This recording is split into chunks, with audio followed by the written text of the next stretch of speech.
你有够时间啦，就不要睡这么晚了，这样你可以早点起床，更好的去锻炼哦。I think that this piece doesn't shy away from tough conversations that are really universally relatable, whether that's trying to make loved ones feel proud, putting pressure on oneself, dreaming, grieving, and more. I think this piece especially hit close to home for me, most likely because of my identity.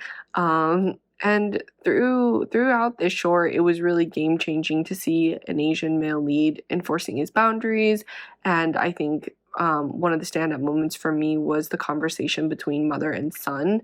I just thought that was such a healing conversation because not only were they finding reconciliation, but I think rather they were finding this understanding of one another. And it really hones in this message that I think not only Asian people who identify as Asian American or Asian, but also just people universally should see. And that's just this message of our loved ones, want the best for us, especially for us to be quite happy.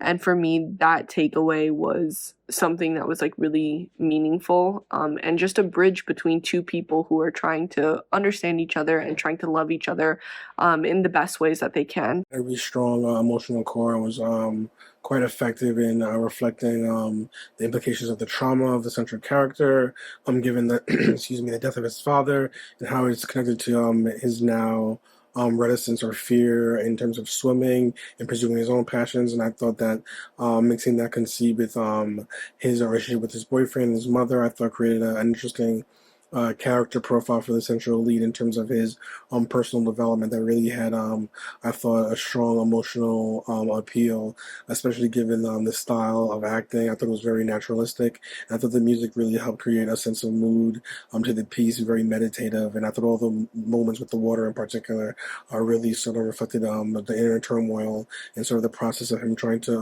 move past the trauma of the death and trying to refine himself, even though he's clearly struggling. I thought the closing scenes in particular worked very well in terms of emotional depth, and it was carried by the lead. Choosing one's own happiness over what other people consider as success. 'Cause I think a lot of times in our society, people tend to choose society's version of success because they think it'll make them happy instead of just following the things that make them happy. So I think that this film had a really great message to that. I loved that we had the LGBT relationship in this, but it wasn't the sole focus of the film.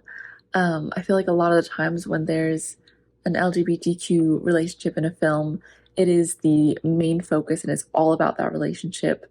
But I liked that this had the relationship in the supporting role, and it was still such an important part of the film, but it wasn't the main focus, and it just helped to normalize it a lot more. Yeah, I really love that aspect of this film.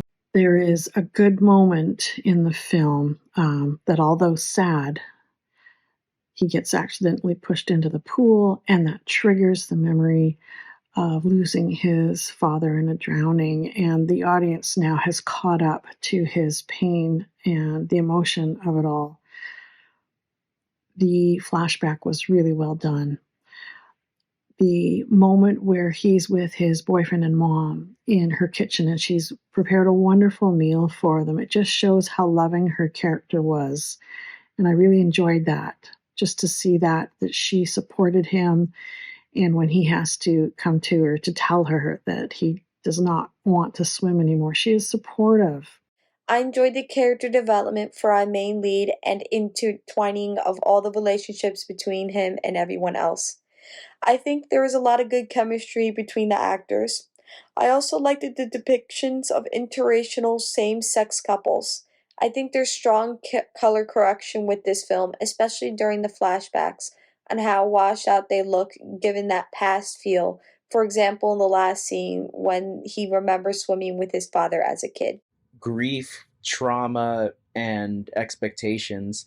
And I really like that it focuses on that message of only you can decide when you've recovered, only you can decide when you've moved on, because I feel like we always have this expectation of ourselves that we give ourselves a time limit, or a time frame to recover from traumatic events, or grief, such as losing a loved one. And we always assume that others expect us to just get over it and move on, when in reality, trauma is something that can last for a very long time.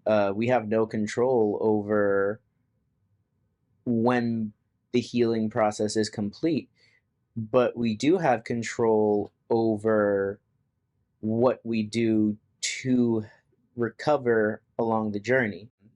But all in all, I think this is a very heavy message, but it's a very strong and powerful message too.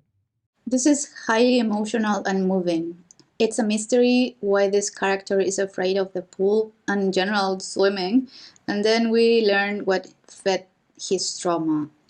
It's a story of family, love, and companionship. It's quite a beautiful story. It's handled very sensibly and with adorable dialogue and scenes of a family having a good time, and just complemented or based on very powerful performances.